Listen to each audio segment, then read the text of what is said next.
You got to make things happen. You're going to watch things happen. You're going to make things happen. Which is it going to be for you?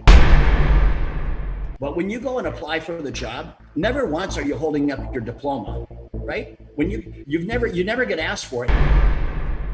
Ladies and gentlemen, welcome back to another very special, as always, episode of Next Level University, where we teach you how to level up your life, your love, your health, and your wealth. We have a very special guest who has joined us in the past, probably 200 or 300 episodes ago. Oh, yeah? He is an entrepreneur, a speaker, a philanthropist. He is many, many things and a great man, the one and only Peter Taunton. What is happening, my friend? Hey, another beautiful day in Miami. How are you guys? We are doing well. It is not so beautiful here in Massachusetts. It's cold, but we're happy and we're blessed to be in the studio talking to you today, my friend. No, hey, I'm happy to be here. I'm going to have a lot of fun, and I'm looking forward. I've been looking forward to this all week. We appreciate that. We appreciate that. So for those of you of our listeners who haven't listened to our old episode with you, just tell the people a little bit about who you are. And you are a very, very successful entrepreneur. Yeah. That's where we're probably going to lean today so we can help our listeners get to the next level of their careers. But tell the people a little bit about yourself, Peter.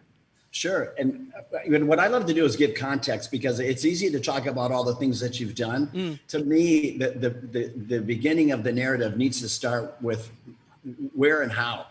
And I just want to set the stage for everyone. I was the youngest of 7 kids, went to school in a 2-room schoolhouse.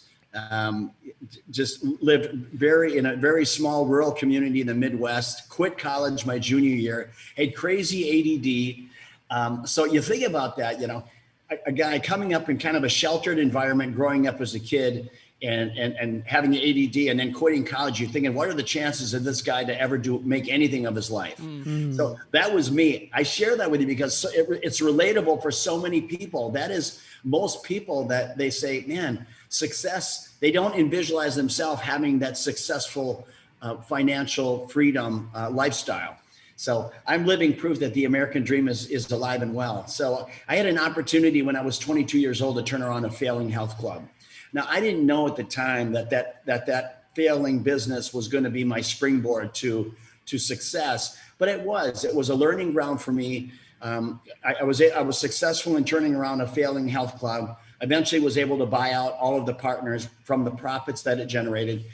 And then from there, I created a franchise concept. And I created the franchise concept about 15 years ago.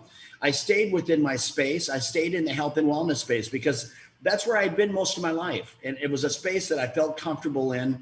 And so I started a concept. It was Snap Fitness. When I started it, I didn't know I didn't know it was going to grow into 6,000 locations in 28 countries. I just fundamentally wanted to build a smaller footprint that was relevant in the eyes of the consumer, that was more affordable to get into, because my big full service health clubs, they were very expensive to build. And when I built my first one, it performed at a high level. Now I was happy because I had created a concept that was successful. Still wasn't thinking about franchising. Then opened up a second store in kind of a mid-tier market. It performed the exact same way, which I was, once again, now I'm starting to get intrigued, thinking, okay, it worked in an urban market. It worked in a mid-sized market. I knew I had a tiger by the tail when I put my third club was in a small town, literally a town of 3,500 people, one stoplight town, just like you see in the movies, right? And I went into that market thinking, I know there's no way this thing can work in this small town. But here's the punchline. The unit level economics for each location, they fell in place. In that small market, my rent was $1,000 a month, and that included utilities. So I didn't need 300 members to break even. I needed 150. And I always tell people, look, it's not what you bring in the front door, it's what you take out the back door. So when I knew that my product was relevant in all 3 markets, that's when I knew I had something big. Even at that time, if you had asked me, Peter, you think you're going to have 1,000 of these locations? I would have said, probably not, because I'm really practical thinker, right? I try to keep it real, and I would say, probably not. But I would have followed it up with, but I'm certainly capable of it, right? So I'm not going to cut myself short, but I'm not going to say, hell yeah, I'm going to have 1,000 of these.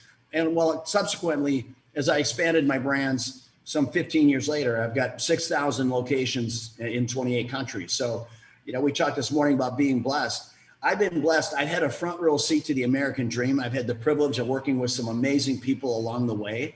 And now I spend my time coaching and my philanthropy and creating classes to help people get in the right mindset to win. I remember our first interview. I was like, Alan, Snap Fitness? Like, I've worked out there before when I travel. I was like, this is the guy who like did all that. And we were super pumped because obviously we're very into fitness. So do you, looking back on your childhood and kind of having a simple childhood with maybe not a lot, do you think that benefited you? Because for us, when you say all that, it's like, yeah, it makes sense why you're successful because you kind of had to be in a way, right? When you reflect, how do you feel about your childhood and those experiences, and how do you think they shaped you into who you are today? Well, I think growing up, youngest of 7, you're kind of forgotten child. I'll be honest with you. And hey, look, I love my parents. They did the best they could, but let's face it, with 7 kids, you're running in every different direction. So, you had to, and I have an identical twin brother. I don't know if I told you guys that or not. So it was great. I grew up, in a rural community, a small little town, 2-room schoolhouse, right? So my life was fairly sheltered. I became an athlete when I was 13. Of all things, I picked up a racquetball racket. And you know how sometimes you hear of people who pick up a sport and it just comes natural for them? Oh, yeah. I was one of those guys. I mean, I picked up a racket when I was 13, and by the time I was 18, I was a touring pro. And I mean, suddenly I'm traveling around the country as a sponsored player. I mean, my life changed dramatically. I went from a shy kid to this confident, outgoing kid because you get so much attention when you're playing at a high level. So that, for me, I'm very thankful for where I come up. I'm very thankful that my dad was a grinder. When I was 8 years old, my father gave me an opportunity to sell popcorn in front of his grocery store. I mean, what a blessing that ended up being, because I get to obviously interact with people, which was helpful, but more importantly, I get to watch my father, how he worked and how great he was with people and how sincere and passionate about what he did. Even as his role as owning this small grocery store. What you do well. And he left it on the field every single day. And I just love that about him. He was never afraid of a hard, long day's work. And he's still that way today. He's 89 years old. He's a total stud, cowboy in South Dakota. And he still measures the value of a day by how much you sweat. So I have a very important question. Who's the better looking of the identical twins? Well, maybe it's we are identical, so we look the same. But he's a great guy, very successful entrepreneur in his own right. So I got the utmost respect for him. But I'm certainly the better looking one, and smarter and faster and obviously, stronger, of course, yeah. Stronger for sure. Naturally. All of it. Yeah. So Peter, we mentioned to you that many of our listeners are early entrepreneurs, and I think that one of the intentions that I've set is to try to help people have a more global perspective. So you've obviously been all over the world. You've done a lot of different things, and you've seen a lot of different people, and you've worked with a lot of different generations, right? So millennials, baby boomers, Gen X, all that stuff. What do you believe, and really feel free to go off on this, honestly, what do you believe are some of the strengths and weaknesses of each type of people? And I don't want you to put anyone in a box because obviously we're all multifaceted, but in general, what are some of the trends that you've seen that you think, most of our listeners are millennials? What do you think are some of their strengths? And what are some of the weaknesses that you honestly believe they could work on? Well, I do a lot. In the last 2 years, I stepped down as the CEO of a company that I founded 2 years ago. And I did it for the purpose of focusing some things of giving back, because I built this unbelievable company. And I'm a man of faith. And I think, okay, at some point in time, it's not about how much money you can make. It's, what does my legacy look like? How can I change the lives of those around me? So I've done a lot of consulting in the last couple of years. And what I'm amazed by, especially in the midst of COVID, there's a lot of people that have had to reinvent themselves because the world has changed and no one saw it coming. So everyone got blindsided. Some people got blindsided in a good way, meaning that their business just completely accelerated. Yep. But most were on the receiving end of a bad situation. And what I'm surprised of as so many people is the mindset of making a change, making a pivot in your life. And when I'm consulting people, and once I get to a place with them, it usually takes me about 20, 30 minutes where they feel like they've got trust, because I ask them tough questions. And I'm so shocked by some of the people, the fear of making that pivot. And it starts with, the confidence that they have in themselves. And, in order to win, I mean, if you're looking for other people to fan your flame, you're in big trouble. All right. You've got to be a self-starter. You got to be able to look at yourself in the mirror every morning and like what you see and say, look, you've got this. So what I try to do with people is, number one, I try to get them to get rid of all the baggage. I want them to clear their head, forgive themselves for the past, let go of the thought that I've wasted the last 10 years of my life. I no longer like what I'm doing. My life sucks. Hey, look, here's the deal. All of us, we only get 24 hours in a day, right? It doesn't matter how much money you have. You can't buy more and you don't get less. So what happened yesterday, it's gone. So I teach them to get in the mindset of, look, forget about it, forgive it, and forget about it. If you're harboring any grudges against anyone, let that go too, because that negative energy is not what we want to bring with us as we make our pivot into the promised land of what this new vision looks like. Right. So we clear the deck of any of the baggage, and then I tell them, look, you got to visualize it. And I talk about this in my book. You've got to visualize it. So this is your time to sit back and think about, what if. It's like a blank canvas and you're holding the brush. What does that picture look like? What does your life look like 5 years from now? And then let's reel it back. Let's make a plan of action. So I want you to visualize everything. And this is not the time to get practical. This is not the time to tell yourself no. This is the time to splash everything on the canvas, okay? Because the second step of that is, we're going to take a step back and we're going to put a little bit of rational thinking. And what I mean by that is, say, look, when I was a kid, I wanted to be an astronaut.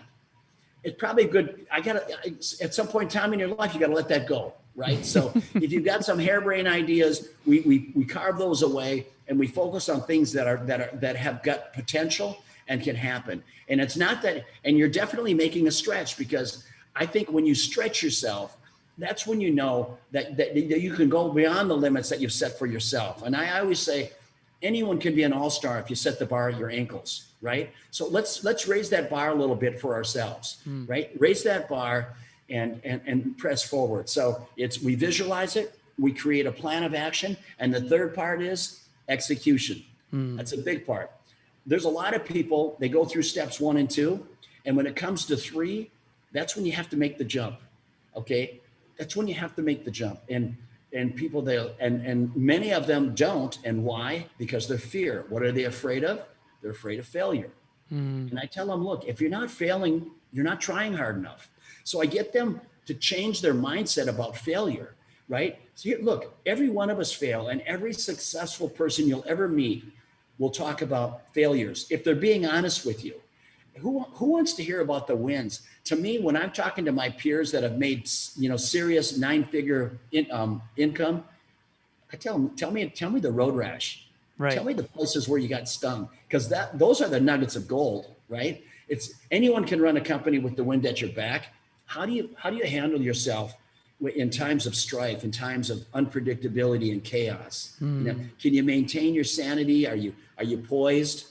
And that's the sign of a great leader, is that you remain poised. You don't panic, because those around you, those people, those employees, the thousands of employees that I had, when things get tough, they're looking to me. And if I'm not sweating, if I remain calm, it just adds a level of confidence to the leadership of not only those immediately around me, but all the way down the chain of command. Powerful. Peter, what's a recent road rash moment for you? Because people might look and you're living the dream in a way, right? But you're still doing your thing. Like, where is a failure that you've had recently that made you kind of look in the mirror? You know what? I mean, there's some, and that's the beauty of hindsight, right? Because you get perspective. But, one that I had, there was a company that I invested in, probably 5-6 years ago. And the company just could never get off the ground. And I ended up, I was feeding this thing for years, feeding it. It started with a $200,000 investment. And today I think I have 10 million into it. Now I own roughly 75% of the company, and it's just now getting to a place right on the cusp of starting to make money. But Wow. man, had you told me that I was going to feed this thing 10 million over the next 5 years, I would have said, well, why the hell would I do that? Right. But, and that's the important lesson is, make sure in business and in life that you have dry powder on the sidelines so you can feed things. As long as things are trending up and to the right, and that it's just a matter of time before it starts making money, you need to have some capital on the sidelines to make those changes. Otherwise, what happens is you get completely compromised. You end up closing the company or selling it for pennies on the dollar, and that's not a good thing. Peter, what do you believe when it comes to common people who maybe didn't study business in school or didn't start any businesses? What do you believe is the biggest misunderstanding about business from your perspective in the commonplace? Go ahead. Yep. Yeah, I think it's the mindset. First of all, there's a lot of people out there today that talk business theory. Okay. Right. And you got to be careful out there. Today with social media, most of the people that are out there fanning $100 bills and standing in front of planes they don't own and Ferraris they don't own. Oh, yeah. Just the bullshit persona that they put out there. And all they're doing is regurgitating business theory. Right. It's everywhere. So to me, I would say, look, make sure that the people that you're talking to are people that have got real hands-on practical experience. Right. Okay. This is not textbook stuff. This is mindset stuff, because you can take the mindset to take some of the points that I make in my book, in Impossible Hill. It's a mindset.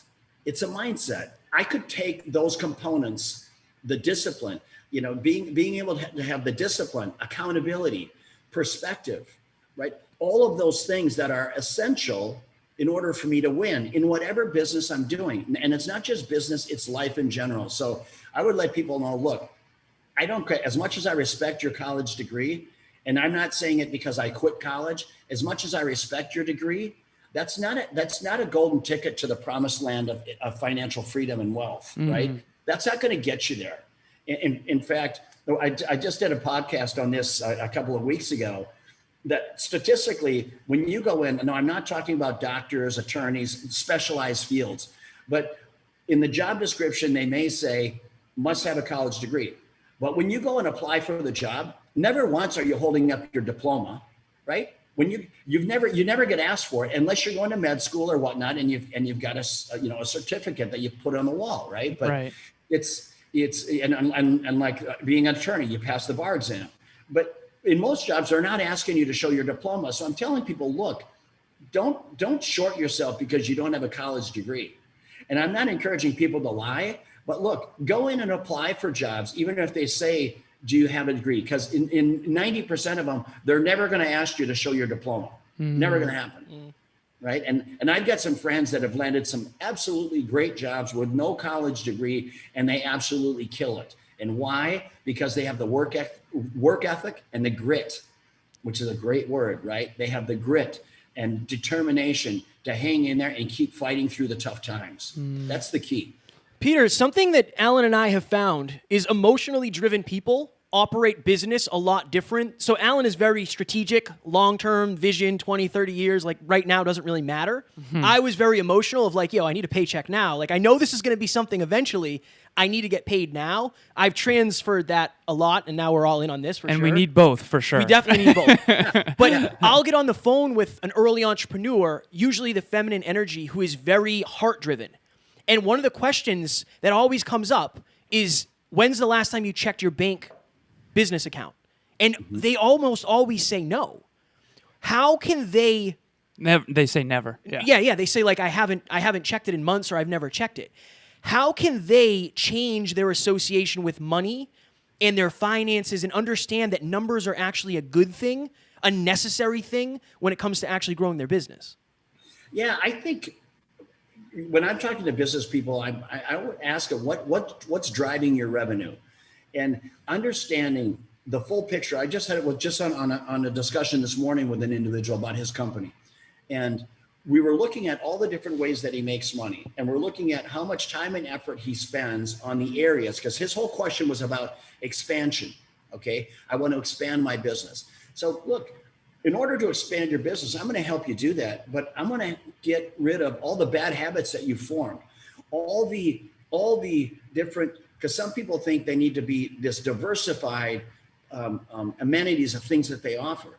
Right. And come to find that of the 5 things that they do, 2 or 3 of them are the only things that drive revenue. The other 2 are just a complete distraction, but they take resources to manage and oversee them, regardless if it's just a break-even proposition. So I tell them, hey, look, that part of your company, you're just shuffling deck chairs on the Titanic, right? It's not making money. It's not going to make money. It's not scalable. And to be honest with you, it doesn't bring a lot of value to what you're trying to do. So let's eliminate that piece because the customer does not see the relevance in it. And what happens sometimes with a lot of people, they lose focus of their business. Things become their pet project and they get emotionally tied to it because it's their baby. They're afraid to pull a shoot on it because why? Pride gets in the way, pride and ego. And you just have to say, look, it's okay. Here's the good news. At least you had the courage to try it, but you also need to have the courage and the common sense to pull the plug on it if it's not working. Don't spend endless amounts of money into something that's not going to make a material difference in your business. So that's, what I find myself working a lot with is people identifying what is their core competency, what are they really good at, and scream that from the mountaintops as you're expanding your business. Peter, when you were selling popcorn, so your dad was a business owner? Yeah, my dad owned a small grocery store in my hometown. Okay. Do you believe that was part of why you were able to embody the entrepreneurial mindset from a younger age? And do you think that's benefited you? Can you go a little bit into seeing something in real time from a mentor versus learning it in textbooks? Yes, of course. And for me, as I said, when I was 8 years old, I got to work for my dad said, hey, son, I'm going to let you sell popcorn in front of my grocery store. Okay. So that I said, okay. And he's asking me, but really he's commanding it, which was good, right? I needed that. So sitting in front of his grocery store selling popcorn. And I remember one day he stops by, he walks by my popcorn stand. He gets about 30 feet past it. He stops, he pivots, and he comes right back towards me. Now, from the lens of an 8-year-old, I'm thinking, oh shit, what did I do now, right? And he stops in front of me and he says, hey son, how are sales? And I look at him, I'm trying to muster up, how the sales are. And I start to get into my little 8-year-old dissertation about sales are kind of slow. And I got about 5 words deep in it and he stops me, he puts his hand up, he goes, son, it's slow because you got to get out from behind that counter and you got to go ask people if they want some popcorn. You got to make things happen. You're either going to watch things happen, or you're going to make things happen. Which is it going to be for you? So I like that. I mean, that's an adult conversation thrown in the face of an 8-year-old. I tell you what, it resonated. And that life lesson there taught me, hey, look, don't let the world pass you by. Don't be a spectator in opportunity. And what prevents people from moving down those paths, it's a thing we talk about, fear, confidence. I mean, fear is a dream killer. So that's why I just talk so much about the mindset of winning. And it's not rah, Tony Robbins head pounding or chest pounding all afternoon. Look, there's a place for that.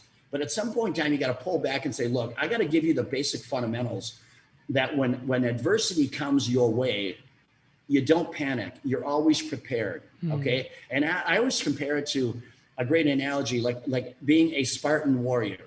Okay. Spartans are just total freaking studs. Okay. So a Spartan warrior, they train every day and they are preparing for battle. Now, when they go to battle, they don't know what the battle is going to be. They don't know what the enemy is going to bring, but they know they are prepared for battle.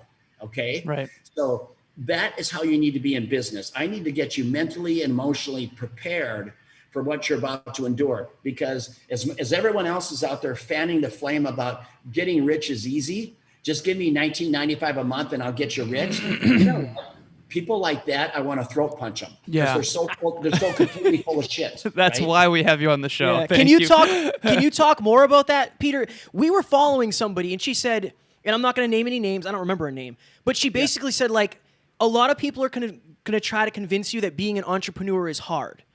And then she said, like, on Monday, I don't really even work. Like, some days are kind of hard. I work more than others. Like, she wouldn't say the word hard. Yeah. Your journey to where you are right now, there was some times where you had to grind your face off. There just was, right? Can 100%. we talk about, and again, I do think some people are toxic with it and say like, well, don't ever sleep. Obviously that's important, right? But how hard did Peter Taunton have to work to get to where he is today? Well, I worked hard. For me, I was determined. It's another great word that I talk about all the time. Determined and perspective. And I tell you why perspective is important, because some people, they lack perspective on how long the journey can take. Keep in mind, guys, for the first 20 years of my working career, I was building some health clubs. And when I sold all of those health clubs, this is before Snap Fitness, when it was done, when I sold everything and all the dust settled, I had about $3 million in the bank. That was my life savings. I'm about 40 years old, and $3 million in the bank. I'm feeling really good about myself because remember, I came from nothing. Right. So that's not, retirement money, but it's a good start. It was a baseline for me. I think what's so important to understand is that 20 years for me was a learning ground for me to prepare me for what I was about to do. Now, I didn't know at that time that I was going to build one of the largest wellness brands in the world, but in 15 years, I was able to build a company with a value north of $200 million.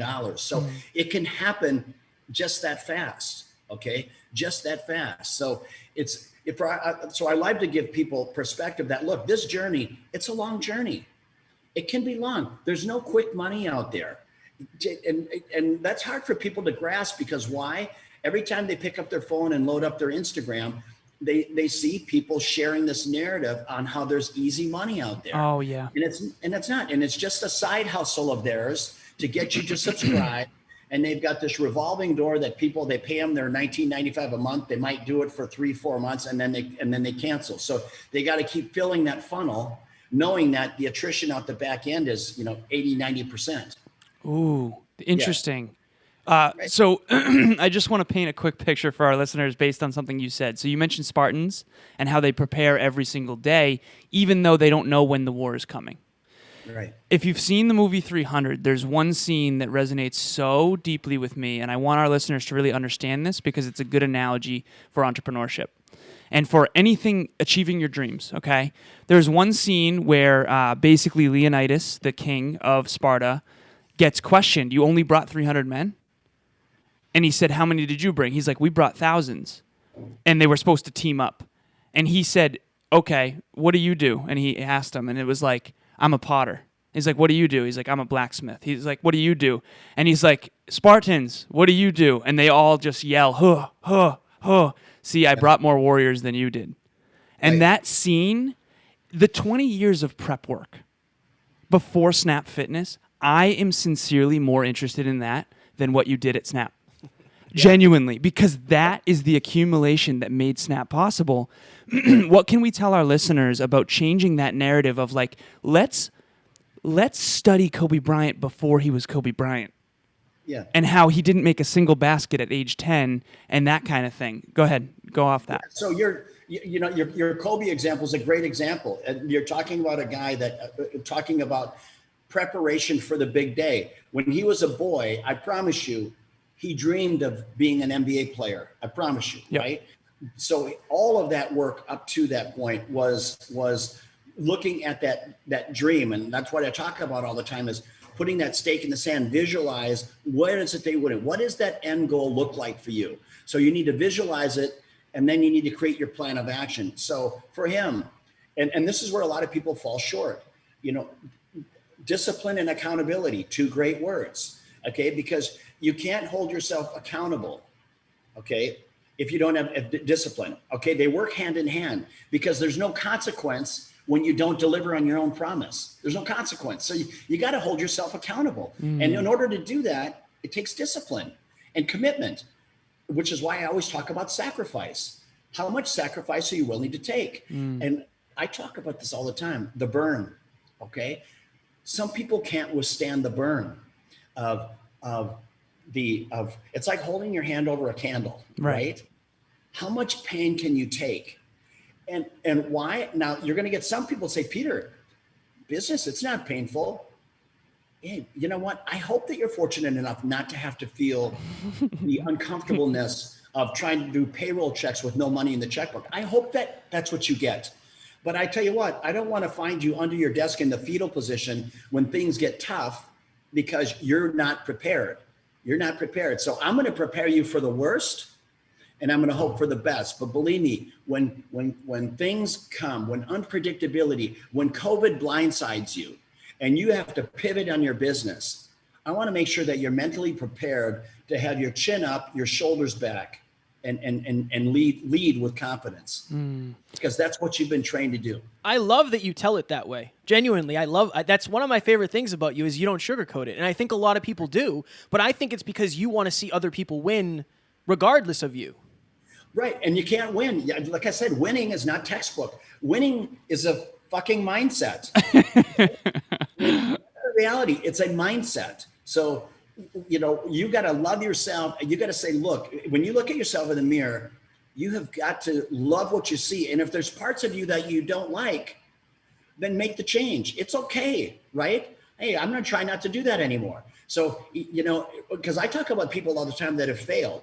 And you guys heard me talk about failure. Look, it happens. And if you're not failing, you're not trying hard enough. But here's the reality. When you fail, know when to pull the chute.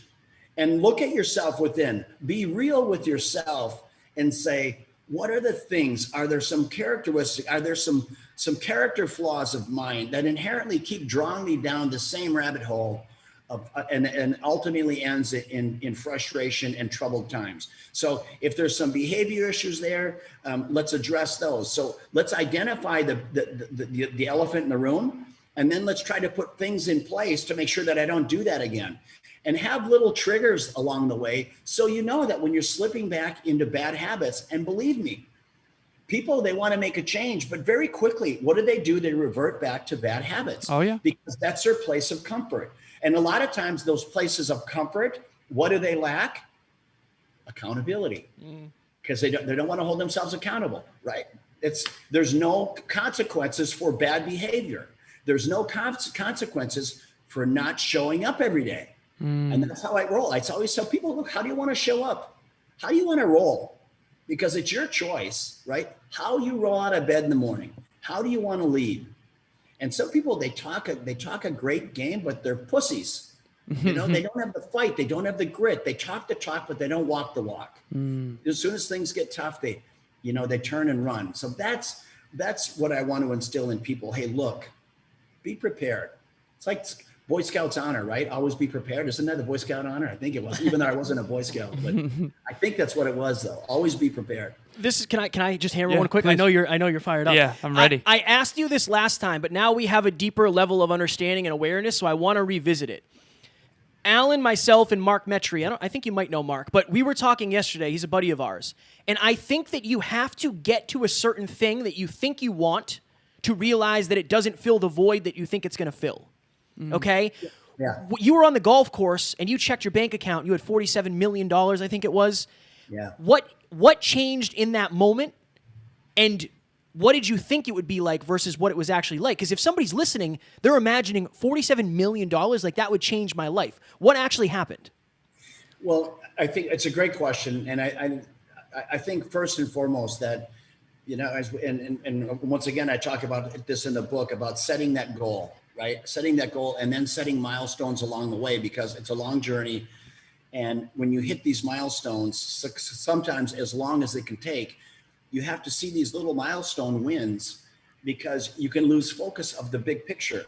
And when you start hitting these little milestones, that's inspiring, that's motivating for yourself. So I always tell people, celebrate the small wins along the way. It's good for your head, it's good for your heart, and it's good for everyone around you. So make sure when you're celebrating those moments, you don't do it in a closet. You literally share it with the people that are around you. Very, very important. Now, for me, you're exactly right. I can tell you I always, even as a small boy, I learned early on that, look, having the choice to be rich or poor, I'm going to take rich, right? Because I knew rich allowed me to have nice cars, to go to nice restaurants, take vacations. You had more choices. All right. So what the hell, through the lens of an 8-year-old, I'm like, yeah, you know what? If you're going to give me an option, I'll just go ahead and take the money. So that's what I did. I was always driven towards money and success. But I tell you, once I got there, and had more money that I could spend. I mean, let's face it, when you've got, even 20 million in the bank, or 10 million in the bank, you can set yourself on a budget where you never have to work again and never touch your principal unless you start spending money like a drunken sailor. So we can set something up where you can live an amazing lifestyle, with 10 million of cash, invested in the right places at low risk, right, all day long. So when I had that windfall of the 47 million, the well of emotions that came from me was, it brought me back to the kid in the two-room schoolhouse, right? It brought me back to that kid who didn't win really anything, quit college, youngest of 7, and with an idea and the heart of a lion and some sheer determination, I was able to do it. So for me, I remember it was like, I could tell you where I was on the fairway on the first hole. That, when I opened up my check, literally my eyes well up, and my buddies are like, what the hell? They thought somebody died in my family, right? And I just said, fuck, I did it. I actually did it, right? And I did it. The kid from the two-room schoolhouse actually did it. And I knew my life was never going to be the same. I knew I wasn't done. I ended up 5 years later doing it again for about the same amount. And still to this day, I still own about 30% of the company, but I'm no longer running the day-to-day operations anymore. So I'm going to have the good fortune of taking what they call a bite of the apple. It'll be my third bite when I'm done. The next time they sell a portion of the company, for me and that venture, it's going to be peace out and continue doing the other things that I do. But that was I appreciated the good fortune of all that hard work and what it's been able to do for me and my family, not just my immediate family, literally for generations to come. So it's cool stuff.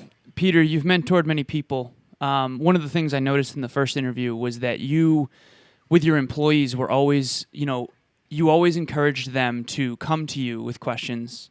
And you've actually done that for Kevin and I, which I really appreciate. I remember we had a call just asking you questions. And I texted you a couple months ago, and you got right back. Like, very much appreciate it. So I'm on it. I'm very intentional about what I'm doing. I love to be able to. I love to see other people win. And I always say it, even when I'm speaking, I tell people, I hope that everyone has the opportunity to experience what I've experienced in my business career. And I'm not by any means done. I love what I do. I'm involved in so many different companies today, and I love every one of them. And I love doing this. I love talking to guys like you so you can share the message, the truth about what it is to be an entrepreneur, because somebody needs to lay the truth down. Right. And for me, I'm not asking for anything from anyone, right? I'm not selling anything. So I'm just giving you the truth from a man's perspective who's been there. Right. And that's what I hope that's what they appreciate about it. Peter, you said that when you mentor people that you come at them with very challenging questions. For our listeners, and I think that's huge, and we're coaches too, between podcasting, speaking, consulting, coaching, it really is thousands of hours at this point. We're very blessed, and COVID for us has been a blessing. Our business has really taken off in many ways. Great. We have a 9-person team now, super exciting. We don't have 1,000 clubs in 28 countries or 6,000 clubs yet, no. But competitive spirit coming out of me. Peter, what are some of those challenging questions that you present your mentees with that get them to really think and look in those mirrors that are challenging? Well, this is a really relevant question that I deal with a lot. There's a lot of people out there today who are ready for a career change. Okay, and they need to reinvent themselves a bit, and that's gut wrenching for a lot of people. So I tell them, hey, look, what you're experiencing right now, that emotion that you're feeling, that's perfectly normal. So it's not. Don't be alarmed about yourself. You're not a failure. It's an acknowledgement that you're not happy where you are and you want to make a change. That's the first step of making change. And when we start talking about a pivot in their career, then I ask them, if they're married, I ask them, how much savings do you have, right? How much savings do you have? Tell me about your home life. Is your wife on board, or is your husband on board? Because I want to make sure that everyone who's going to be part of this journey has bought into it. Because when you're going to make a life change, it's going to require sacrifice, from both of you. You know, the last thing that you want to have, making a change. And I don't care if you're 25 years old and you decide you want to start a business. If you're 25 and you're married and you're going to start a business, you better make damn sure that your wife is on board and she understands the battle that you're about to embrace. Mm-hmm. Don't think, hey, honey, I'm going to start a business, and guess what? I get to make my own schedule now, and I can take as many vacation days as I want. Okay, don't drink that Kool-Aid. Mm-hmm. All right. It's got to be, hey, look, what is my job? It's 7 days a week, 24 hours a day. Because if you're going to start a business, you got to be that determined. Failure is not an option. Leave it all on the field, and then make sure that your significant other is on board. Because the last thing you want is you're going to work and you're fighting lions every day, and your wife after 4 months is upset and saying, look, you're a horrible husband, you're a horrible father. All you're doing is working. You never spend time with the kids. That people don't understand the mental heartache and heartburn that plays on somebody's head, right? So they got to be supportive through those times. And rather than throwing daggers at the person who's going in and making the work, rather than throwing daggers, they got to pull the kids aside and say, look, I want you to know that your dad wishes he was here, but he's working for us. He's working for us. He's fighting that battle for us. Mm-hmm. So it's a team involved. And when you don't have that consistency at home, it can lend itself to strife within a relationship. And starting business and creating a successful business is hard enough. You don't need that added burden as part of the equation. For sure. I love the truth. Peter, we could keep you here all day. We got to let you go because we want to respect your time. Tell us a little bit about the book you have coming out and anything else going on in the life of Peter. No, great. So I have a book coming out. It's called Impossible Hill. And the purpose of my book is really to shed light on real life experiences that I had firsthand over the last 35 years. And the goal is to give people, especially those people that feel like success is not meant for them. I want them to see themselves in my book and say, look, he did it. He overcame unbelievable odds and created unbelievable wealth and kept his sanity along the way. So I teach people how to go into business in the right mindset. And then from there, and that same mindset, you guys, it'll work in your business and it'll work in your life as well. You know, consistency, accountability, credibility, that works in your personal life and it works in your business life as well. Mm. And I tell you what, you can see the magic happens for all of us when you're consistent at home, at work. I was the same person in my office as I was at home, right? It was not a facade. I kept it real. And I was determined to march a certain way, to show up a certain way every day. So that's so important. So that's what I try to share in the book, is to give people perspective and a roadmap of how to get in that right mindset. Peter, I can feel it that book is going to be incredibly valuable, and it's going to be no fluff, which a lot of books now are tough to find those. We actually have a Next Level book club that we're kind of initiating soon. I would love to get a copy and really have people share that, because I think a lot of us have dreams, but do we have the mindset and the tools and the grit to really make them real? And I want to see everybody more fulfilled chasing their dreams, because I think chasing your dreams is what where fulfillment comes, even when you're losing, especially in hindsight. So it's so true that, getting back to your point about, when you get to that point where you've got more money than you can spend, then you realize, and people say all the time, you realize it was not about the money. Right. It was about the battle. Yeah. Right. Because I could sit right here and just eat bonbons all day. Right. Right. But I love being in the middle of battle. I love leading battles. Right? Yeah. I love turning around companies and identifying weaknesses, chinks in the armor, and saying, look, here's what we need to fix. You're focusing on the wrong things. You need to focus here. Right. And then when you're successful in implementing a plan, and you can see the numbers start to turn up and to the right, that's fulfilling for me. I love it. Up and to the right. I'm going to use that. That's important. Are our listens going up and to the right? Right? Yeah. Well, we appreciate you. Thank you for hanging out with us. This is super fulfilling for us. Hopefully it was for you as well. It's always an honor and a pleasure when we get to chat with you. The one and only Peter Taunton. Thanks again, man. Hey guys, my pleasure. Thanks, you guys. Thank you. Talk to you soon. Thank you so much, Peter. Right on.